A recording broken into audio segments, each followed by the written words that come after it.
Hello everyone, how you doing? Today's September 12th, 2013. Well, the video that I had planned, I had to change it up a little bit because I saw Greg Manarino's last video, which I'm going to recommend that you watch, and I'm going to put a link to below. And he basically talked about most of what I was going to say about the paper gold market and the GLD. So I'm going to talk about the same thing, but I'm also going to mention something else. I mean, we're finally seeing the whole central bank gold leasing scheme unfolding before our eyes, and it's incredible to be witnessing and actually understanding what's going on. The average Joe has no idea what's going on. He doesn't know what money is. I mean, I throw around the idea that I like to accumulate real money for thousands of years. I just kind of throw that out there. I say it to people all the time. Real money for thousands of years, gold and silver. Real money for thousands of years. I say that to people, on a weekly basis. I say it to somebody, and when you really think about what I'm saying, that's a strong statement.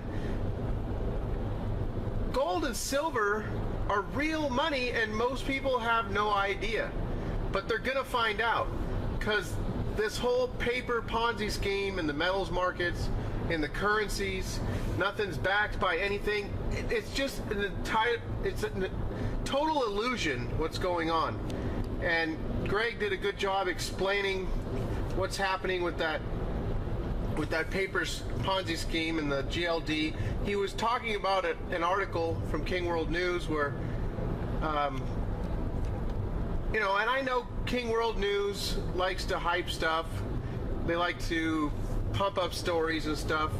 One of my subscribers, Krone1, I'm not sure how that's pronounced.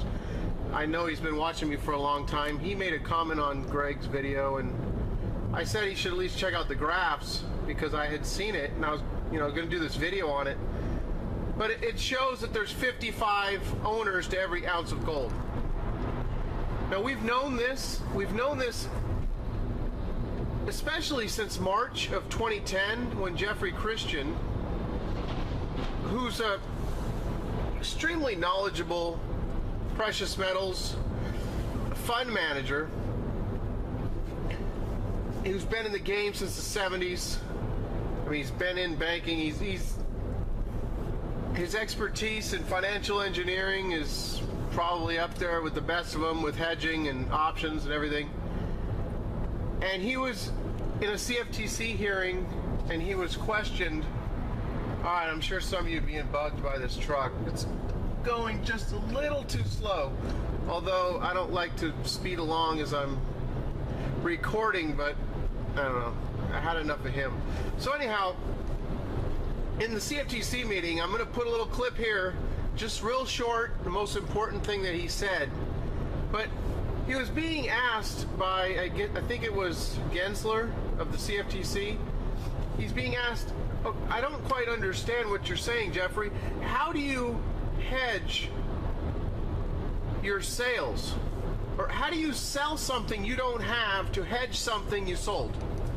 And he went into this long explanation and basically said, it's no problem when there's 100 paper ounces to every physical ounce.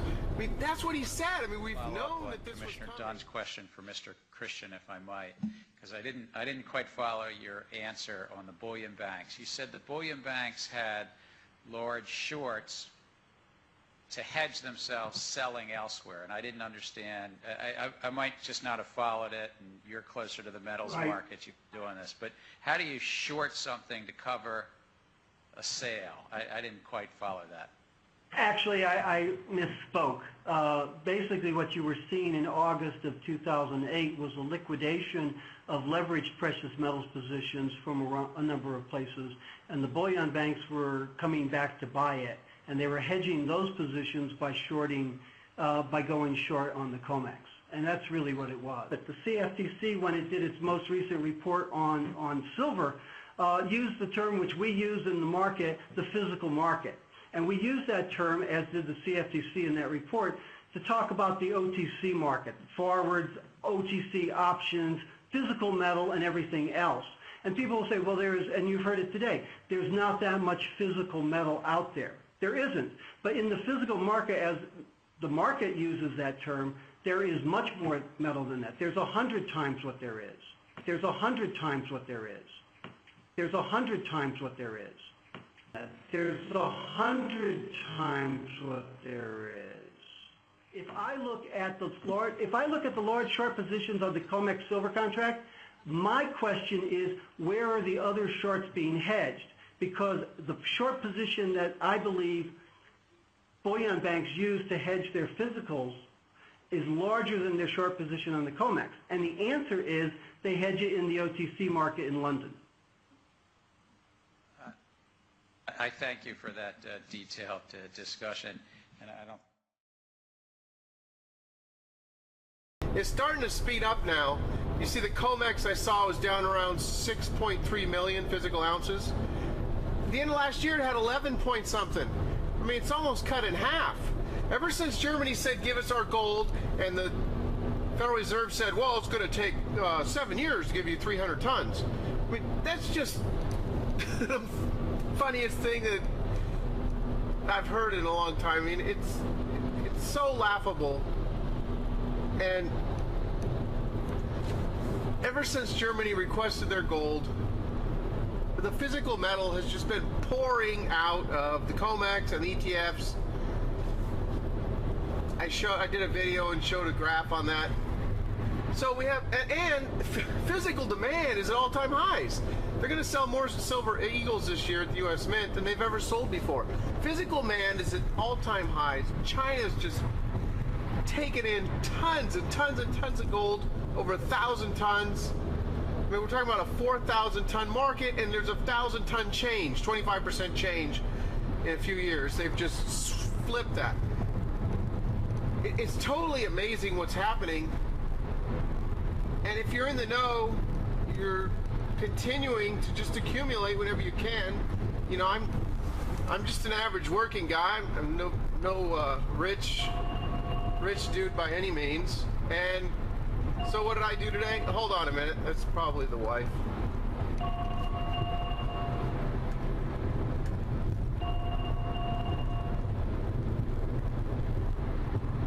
Hello?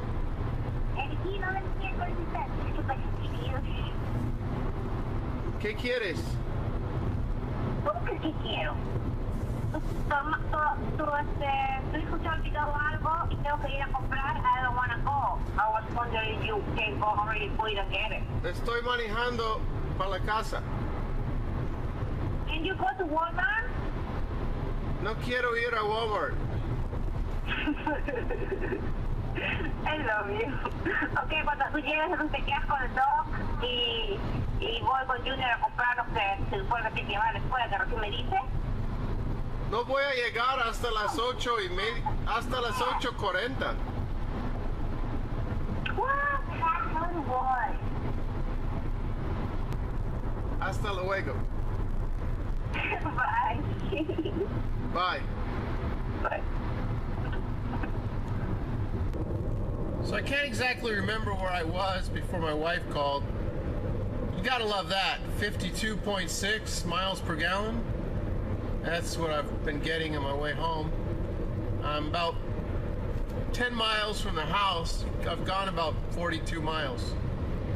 But some of that was downhill, so the car's been getting about 46.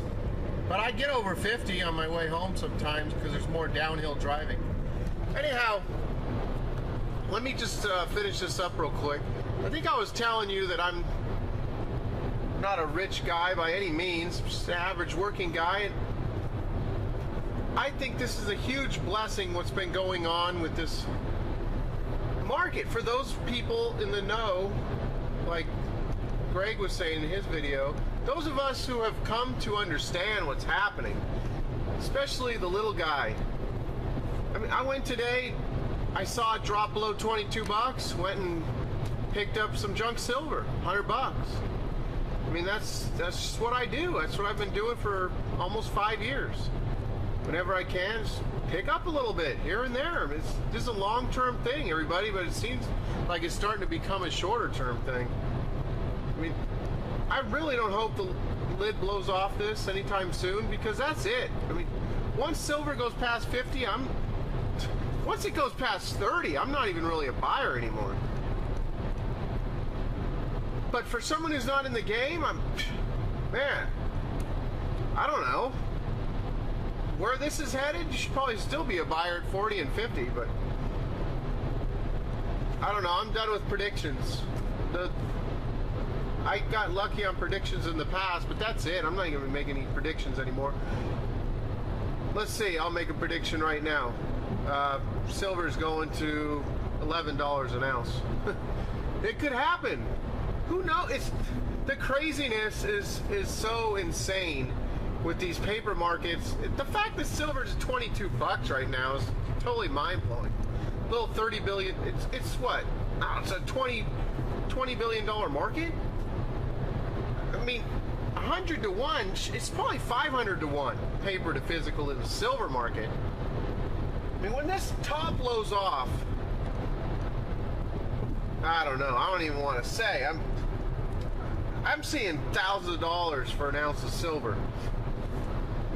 But, you know, what will $100 buy you then? I don't know.